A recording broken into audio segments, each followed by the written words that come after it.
இப்போ இங்க பாத்தீங்கன்னா பிபிசிஎல் ஓடது சொல்றேன்டா. இப்போ 2018ல இருந்து ஆல்மோஸ்ட் 2023 வரைக்கும் பிரைசஸ் டவுன்லயே ரேஞ்ச் ஆச்சுல கண்ணா. ஆனா பாருங்களேன் 2021ல இருந்து அவங்க டிவிடெண்ட் கொடுத்துட்டே இருக்காங்க பாருங்க. 2%, 16 எப்ப டவுன் ஆச்சுன்னா அப்ப ஸ்பெஷல் டிவிடெண்ட்லாம் கொடுத்துருக்காங்க. இங்க 9.02%. இப்பதானே அது இன்க்ரீஸ் ஆக ஆரம்பிச்சிருக்கு 23ல இருந்து. நான் அதுக்கு முன்னாடிலாம் பாருங்களேன் 16%, 2.36% தான் டிவிடெண்ட். அப்புறம் என்ன அர்த்தம்? இந்த டிவிடெண்ட்டுக்கும் மார்க்கெட் பிரைஸ் ஆஃப் தி ஷேருக்கும் லிங்க் இல்ல அப்படின்றத இந்த கேஸ்லயும் ப்ரூவ் ஆகுதுன்னு சொல்றான். புரியுதா? மோடிக்லி மில்லர் அப்ரோச்சுக்கு நான் சப்போர்ட் பண்றேன்னு சொல்றான். புரியுதாடா மித்ரா? கேக்குறதா மித்ரா? கீர்த்தனா கீர்த்தனா கொஞ்சம் கத்தி பேசுங்க கண்ணா. ஓகே. இப்போ அதுதான் அதுக்கு எக்ஸாம்பிள். இப்போ இந்த சம் எக்ஸ்பிளைன் பண்றேன். ஸோ இதுல வந்து கேபிட்டலைசேஷன் ரேட் வந்து 10% ரிஸ்க் கிளாஸ்ல இருக்காங்க. 2000 ஈக்விட்டி ஷேர்ஸ் வச்சிருக்காங்க. அவங்க என்ன சொல்றாங்கன்னா ஒரு ஷேருக்கு 8 ரூபாய்க்கு நான் டிவிடெண்ட் டிக்ளேர் பண்ணுவேன் ஃபினான்ஷியல் இயர் எண்ட்லன்னு சொல்றாங்க. 20,000 வந்து ப்ராஃபிட் வந்தா வரும். 24,000 ரூபாய் நான் வந்து நியூ இன்வெஸ்ட்மெண்ட் பண்ணலன்னா 20,000 ரூபாய் ப்ராஃபிட் வரலாம் அப்படின்னு எதிர்பார்க்கறாங்க. அப்போ இந்த மோடிக்லி மில்லர் அப்ரோச் வச்சு நம்ம வந்து இந்த கால்குலேஷன்ஸ் பண்றோம். ஃபர்ஸ்ட் ஃபர்மோட value when dividends are paid என்ன அப்படி போறோம்.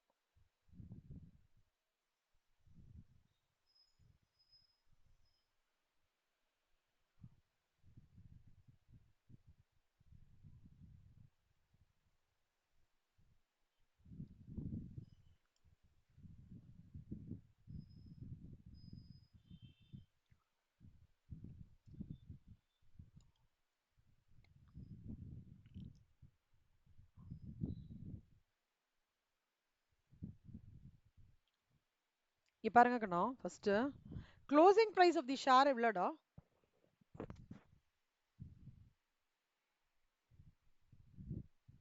சம்ல எவ்வளவு கொடுத்துருக்காங்க closing price of the share?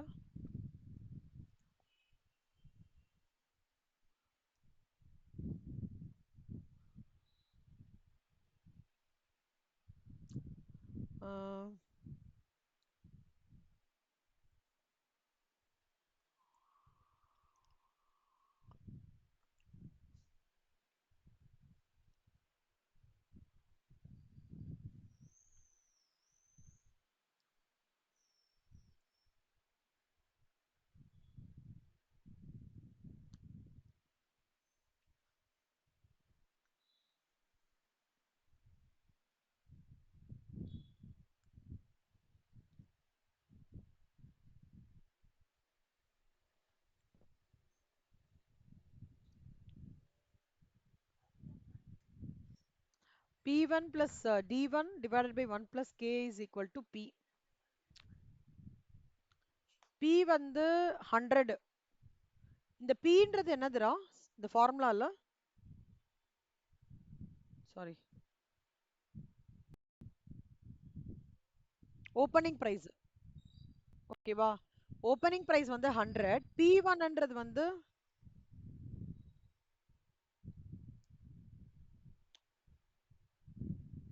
P1 கொடுக்கல. ஓகே, P1 கொடுக்கல. D1 எவ்வளவு கொடுத்துருக்காங்க?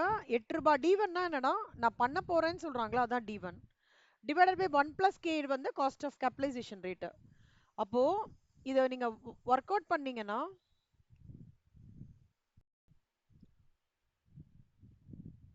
இது அந்த மேக்ஸ் தான்டா. 100 into 1 plus 0.10 is equal to 8 plus P1. So 100 plus 100 into 0.1.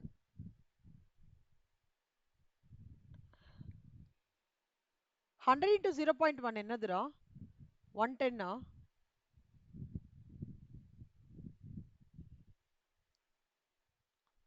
10 ஆ? Okay okay, sorry.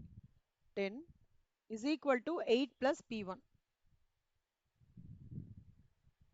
அப்போ 110 minus 8 is equal to P1. அப்போ 102 is equal to P1. இது புரியுறதா? இப்போ நம்ம ஃபர்ஸ்ட் வந்து எவ்வளோ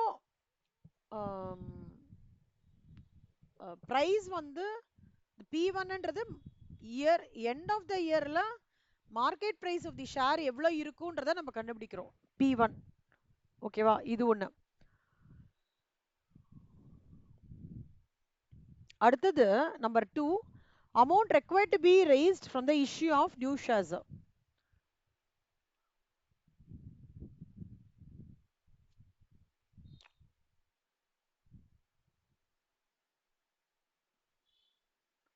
ஓகே, இப்போ க்ளோசிங் பிரைஸ் 102 ரூபான்னு கண்டுபிடிச்சிட்டோம். கரெக்டாடா? டிவிடெண்ட் வந்து இப்போ ஒரு ஷேருக்கு வந்து டிவிடெண்ட் எவ்வளோ சொல்றாங்க? 8 ரூபாய் சொல்றாங்க. அப்போ 2000 ஷேருக்கு எவ்வளோடா? 16,000 ரூபாய் டிவிடெண்ட். கரெக்டா? ப்ராஃபிட் எவ்வளோ எதிர்பார்க்குறாங்க? 20,000 ரூபாய். அப்போ 20,000த்துல 16,000 ரூபாய் நான் டிவிடெண்ட் கொடுத்துட்டேன்னா கையில் மிச்சம் எவ்வளோடா இருக்கும் கீர்த்தனா? 4,000 ரூபாய் இருக்குமா? 4,000 ரூபாய் இருக்கும். இப்போ இந்த 4,000 ரூபாய் அப்படியே வச்சுக்கோங்க. இவன் எவ்வளவு சொல்றான்? எவ்வளவு இன்வெஸ்ட்மெண்ட் பண்றான் இவன்? 24,000 ரூபாய் இன்வெஸ்ட்மெண்ட் பண்றாங்க. கரெக்டா கண்ணா? இப்ப இந்த 24,000 ரூபாய் இன்வெஸ்ட்மெண்ட் பண்றாங்க. 24,000 ரூபாய் இன்வெஸ்ட்மெண்ட்டுக்கு இதுல ரிமைனிங் அமௌண்ட்ல இருக்கிறத யூட்டிலைஸ் பண்ணிருக்காங்கடா. ஓகே, அப்ப 20,000 ரூபாய் அவங்களுக்கு தேவைப்படுறது. கரெக்டா? அந்த இன்வெஸ்ட்மெண்ட்டுக்கு ஒரு மார்க்கெட் பிரைஸ்க்கு 102 ரூபாய் மார்க்கெட் பிரைஸ். கரெக்டா? அப்போ 20,000 வந்து எனக்கு தேவைப்படும்னா நான் எவ்வளவு ஷேர்ஸ் வந்து இஷ்யூ பண்ணணும்? எனக்கு 20,000 ரூபாய் பைசா தேவை கண்ணா.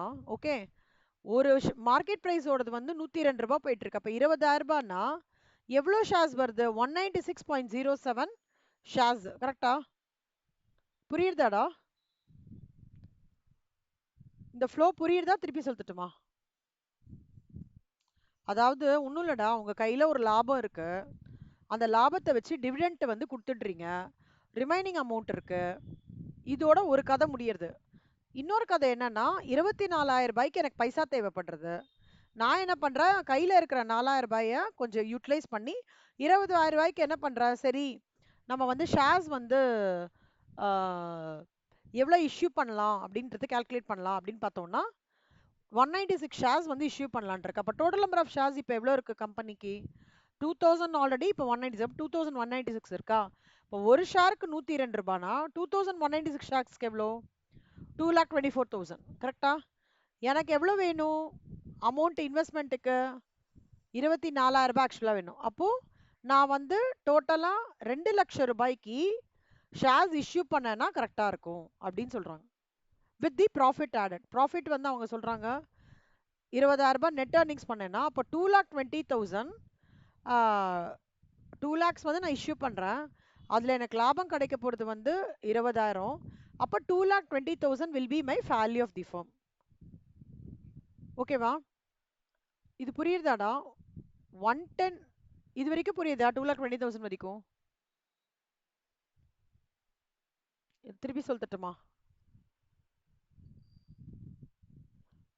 ஓகே, அப்ப 2,20,000 வந்து நான் என்ன எதிர்பார்க்கறேன்? Capitalisation rate 10%. அப்போ 1.10க்கு 2,20,000னா 100க்கு எவ்வளோ அப்படின்னு பார்த்தோம்னா value of the firm will be 2 lakhs. நான் திருப்பி சொல்லித்தரேங்கண்ணா. 2,196 ஷேர்ஸ் வந்து அவங்க இஷ்யூ பண்ண போறாங்கடா. ஸோ 2,24,000 கிடைச்சிருமா?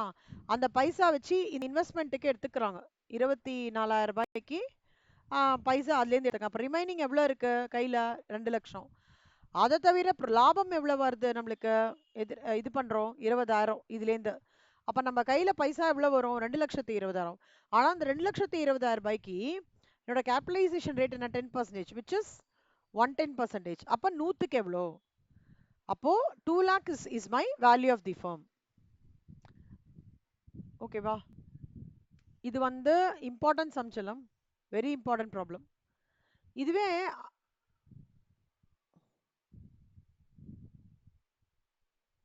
ஆமா, அதே தான் ரிப்பீட் பண்ணியிருக்கேன் நான், வேற எதுவும் இல்லை. அதே மாதிரி ஃபார்மேட் ரிப்பீட் பண்ணியிருக்கேன். எதுக்குன்னா so that the payment of dividend does not அஃபெக்ட்னு கொடுத்துருக்கேன். ஒரு கேட்டகரி வந்து டிவிடெண்ட்ஸ் ஆர் பெய்டுன்னா என்ன பண்ணணும்? ஓகேவா? இது டிவிடெண்ட் இல்லை கண்ணா. கால்குலேஷன்ல டிவிடெண்டே இல்லைன்னா ஒன்றும் இல்லை, இந்த டிவிடெண்ட் ஸ்டெப்ல நில் போட்டுக்கோங்க, மற்றதெல்லாம் ஒரே மாதிரி. 20,000 வருது, நான் டிவிடெண்ட்க்கு நான் யூஸ் பண்ணல, அப்போ இந்த 20,000 மொத்தமாகவே எனக்கு தேவைப்பட்ட இன்வெஸ்ட்மெண்ட்டுக்கு யூஸ் பண்ணிக்கலாம்ல கண்ணா. அப்போ 4,000 ரூபாய், அப்போ ஒரு ஷேர் ப்ரைஸ்க்கு 110னா 4,000 ரூபாய் தேவைப்படுதுன்னா 36 ஷேர் நான் இஷ்யூ பண்ணோம். இப்போ 2000 + 36 2036, ஒரு ஷேரோட விலை 110னா 2036னா 2,24,000 ரூபாய் எனக்கு கிடைக்க போகுது. எனக்கு அதில் இன்வெஸ்ட்மெண்ட்டுக்கு தனியாக எடுத்துட்டேன்னா 2 lakhs, உள்ள வர லாபம் வந்து 2 lakhs, அப்போ 2,19,999 வந்து 1.10க்கு. அப்போ 1க்கு எவ்வளோ? 2,19,999 into 1 divided by 1.10 will give you 2 lakhs, which is your value of the firm. புரியுறதாடா ரெண்டுமே? இது if dividend is declared, அப்போ நான் ப்ராஃபிட்லேருந்து ஒரு பைசாவை அமௌண்ட் எடுத்து இன்வெஸ்ட்மெண்ட்டுக்கு 4,000 ரூபாய் தான் கான்ட்ரிபியூட் பண்ண முடியுது, அதனால தான் நிறைய ஷேர் இஷ்யூ பண்ணுற மாதிரி இருக்கு. இங்கே எனக்கு டிவிடெண்ட்டுக்கு நான் அதை யூஸ் பண்ணல, டிவிடெண்டே டிக்ளேர் பண்ணாமல் விட்டுறேன் அந்த இயரை. அப்போது நான் கையில் போடுற பைசா வந்து போடுற ஜாஸ்தியாக இருக்கு அந்த இன்வெஸ்ட்மெண்ட்டுக்கு, இஷ்யூ பண்ணுற ஷேர்ஸ் கம்மியாக இருக்கு. ஓகேவா? ஸோ இதில் வேல்யூ ஆஃப் தி ஃபார்ம் வந்து 2 lakh, இதுலேயும் வேல்யூ ஆஃப் தி ஃபார்ம் வந்து 2 lakh. 2 lakh, 2 lakh. இப்போ என்ன அர்த்தம்? The total value of the firm remains unchanged whether dividends are paid or not. கரெக்டா? டிவிடெண்ட் பே பண்ணுறோமோ இல்லையோ என்ன ஆகுறது? வேல்யூ ஆஃப் தி ஃபார்ம் சேஞ்சே ஆகலையா? இல்லை,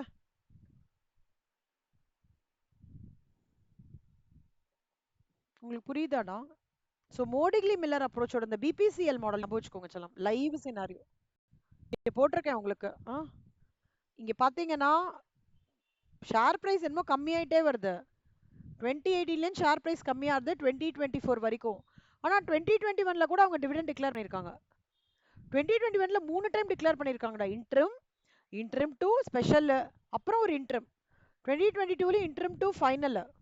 எப்போ பூமாக ஆரம்பிச்சது? அது 24 தான் பூமாக ஆரம்பிச்சது.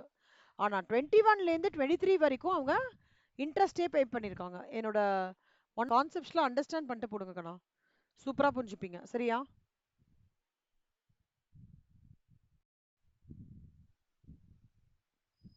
ஏய், இது 2 வீடியோவா வருதுடா. சரியா? இது ஒரு வீடியோ, இது ஒரு வீடியோ. கம்மி நினச்சிக்காதீங்க. ரெசிடுவல் தியரின்னு இருக்குடா. ரெசிடுவல் தியரினா மிச்சம், லெஃப்ட் அவுட் அப்படின்றது. ரெசிடுவல் டிவிடெண்ட் பாலிசியோட முக்கியமானது என்னதுன்னா, ஃபர்ஸ்ட் ஸ்டெப்பு, நான் வந்து ஃபண்ட்ஸ் ஜென்ரேட் பண்ணுறது நியூ ஈக்விட்டி செல் பண்ணி தான் பண்ணணும்னு அவசியம் இல்லை. ரெண்டாவது வந்து டிவிடெண்ட் பே பண்ணுறேனோ இல்லையோ, ஓகேவா, நான் வந்து ஃபண்ட்ஸை வந்து கண்டிப்பாக வந்து என்னால் ஜென்ரேட் பண்ண முடியும் அப்படின்ற கான்செப்ட் தான் இது. இப்போ இதில் ஒரு சம் பார்க்கலாம். கண்ணம்மா இது எழுதிக்கோங்களேன், கான்ஸ்டன்ட் டிவிடெண்ட் ஃபார்முலா எழுதிக்கோங்களேன். P is equal to D1 by KE. எழுதிக்கோங்க, P is equal to D1 by KE.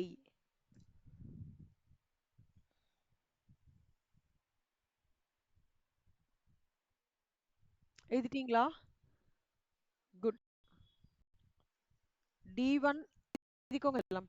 இது கான்ஸ்டன்ட் டிவிடெண்ட், இது constant dividend growth. P is equal to D1 by KE minus G. எழுதிக்கோங்க. ஒன்றும் இல்லை, அதுக்கு இதுக்கு பெரிய டிஃபரன்ஸ்னா growth நான் இன்கார்பரேட் பண்ணுறேன், மைனஸ் பண்ணுறேன். எழுதிக்கோங்க.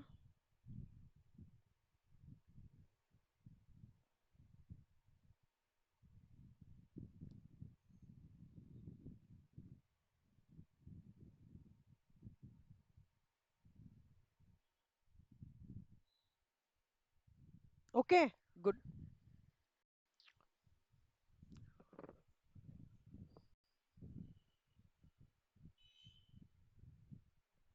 சொல்லுமா, இது எழுதிக்கோங்கடா. டிக்ளரேஷன் டேட் அப்படின்னா என்ன அர்த்தம்னா, என்னைக்கு டிவிடெண்ட் டிக்ளேர் பண்றாங்களோ அதை டிக்ளரேஷன் டேட்னு சொல்லுவாங்க. ரெக்கார்ட் டேட்னா என்ன அர்த்தம்னா, எப்போ வந்து இந்த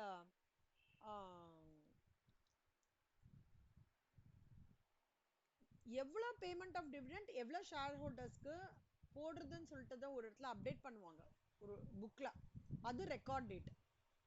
சரியா? எக்ஸ் டிவிடெண்ட் ரேட்டுன்னு ஒரு கான்செப்ட் இருக்கு, எம்சிக்யூக்கு ரொம்ப இம்பார்ட்டன்ட். அப்படின்னா என்னன்னா, ஸ்டாக் எக்ஸ்சேஞ்ச் இருக்காங்கல்ல, அவங்க வந்து சொல்லுவாங்க,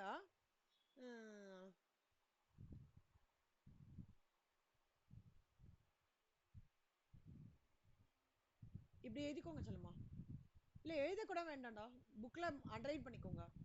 இந்த டேட் வந்து sets up the conversion of declaring that the right to the dividend remains with the stock until x days prior to the record date. இது எழுதிக்கோங்க. நான் உங்களுக்கு வந்து இதை பத்தி நாளைக்கு சொல்றேன். இத இத இத இத நோட்ல எழுதிக்கோங்க கண்ணா, நாளைக்கு சொல்றேன். சரியா?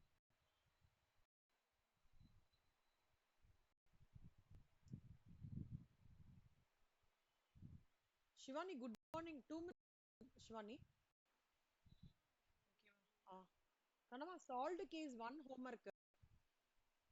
ஓகேவா? solved case 2 homework, 3 homework,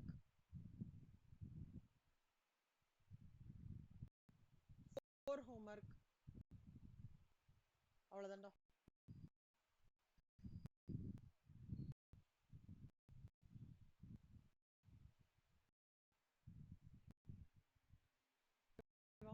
ஆனா நான் உன்னை போட்டிருக்கேனே.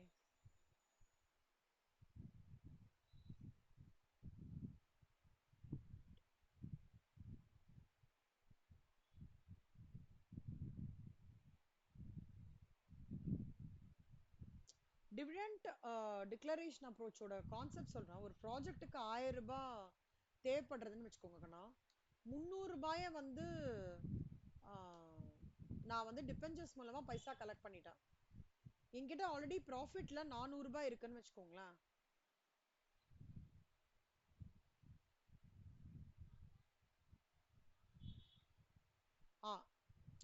அதாவது 1000 ரூபாயில வந்து இல்ல இப்படி சொல்றேன். 1000 ரூபாய் வந்து ப்ராஃபிட் வருது. ஓகே,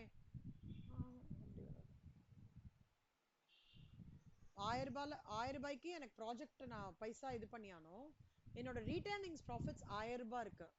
ஸோ அப்போ அந்த 1000 ரூபாயில டிபெஞ்சர்ஸ் 300 ரூபாய் நான் பண்ணிட்டேன்னு வச்சுக்கோங்களேன்.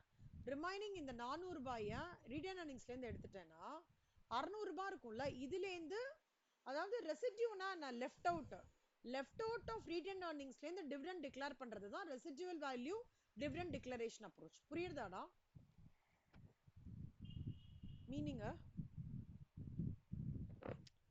Mitra and dividend residual value dividend declaration அப்ரோச்னா என்னன்னா, ரீட்டைன்ட் ஏர்னிங்ஸ்ல நான் நியூ ப்ராஜெக்ட் தேவையான அமௌண்ட் அலோகேட் பண்ணிட்டு ரிமைனிங் இருக்கும்ல, அந்த ரிமைனிங்ல டிவிடெண்ட் டிக்ளேர் பண்றேன்னா அதுக்கு பேர் residual value dividend declaration approach. Dividend discount model என்னன்னா, the model calculates the present value of future dividends that a company is expected to pay its shareholders. Okay, you're able to understand? Future dividend present value நான் calculate பண்ணி அதன் மூலமா share ஹோல்டர்ஸ்க்கு எவ்வளோ பே பண்ணோன்னு ஒரு assessment வரான் இல்ல, அதுதான் வந்து என்னோட dividend discount model. Okay Kannamma. So இது வரைக்கும் ஹோம்ஒர்க் முடிச்சிருங்க. இன்னைக்கு